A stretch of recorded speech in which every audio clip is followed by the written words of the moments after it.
Hello all, ಇವತ್ತು ಬುಧವಾರದ ಸಂಜೆ ವರ್ಷಾಗೆ ಕಣ್ಣು ಪ್ರಾಬ್ಲಮ್ ಇತ್ತು. ಸೊ ಅದಕ್ಕೆ ನಾವು ಐ ಕೇರ್ ಸೆಂಟ್ರ್ ಹತ್ರ ಹೋಗ್ತಿದ್ವಿ ತೋರಿಸ್ಕೊಂಬರೋಣ ಅಂತ, ಹೇಗೆ ಏನಿದೆ ಅಂತ.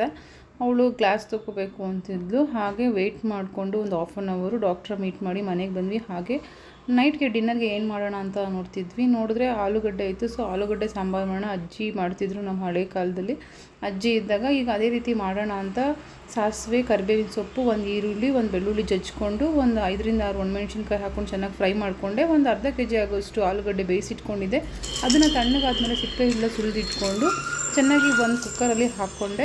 ಅದಾದಮೇಲೆ ಅದನ್ನೆಲ್ಲ ಚೆನ್ನಾಗಿ ಸ್ಮ್ಯಾಶ್ ಮಾಡಿ ನಾನು ಏನು ಒಗ್ಗರಣೆ ಹಾಕ್ಕೊಂಡಿದ್ನೋ ಅದನ್ನು ಸಹ ಅದಕ್ಕೆ ಹಾಕ್ಕೊಂಡೆ. ತುಂಬಾ ಈಸಿ, ಬೇಗ ಮಾಡ್ಬೋದು, ದಿಢೀರಂತ ಮಾಡ್ಬೋದು. ಅದಕ್ಕೆ ನಾನು 1.5 ಗ್ಲಾಸ್ ಆಗೋಷ್ಟು ನೀರು ಹಾಕ್ಕೊಂಡು ಚೆನ್ನಾಗಿ ಕಾಯಿಸ್ಕೊಂಡೆ. ಯಾಕಂದರೆ ಈ ಸಾಂಬಾರು ನಮಗೆ ಸ್ವಲ್ಪ ತಿಕ್ಕಾಗೇ ಇರಬೇಕು, ಕನ್ಸಿಸ್ಟೆನ್ಸಿ ಕರೆಕ್ಟಾಗಿರಬೇಕು. ಅದಕ್ಕೆ ಅರಿಶಿನ ಪುಡಿ, 1 ಸ್ಪೂನ್ ಧನಿಯಾ ಪುಡಿ, ಸ್ವಲ್ಪ ಮೆಣಸಿನ ಪುಡಿ ಹಾಕ್ಕೊಂಡು, ಉಪ್ಪು ಹಾಕ್ಕೊಂಡು ಚೆನ್ನಾಗಿ ಕಾಯಿಸ್ಕೊಂಡೆ.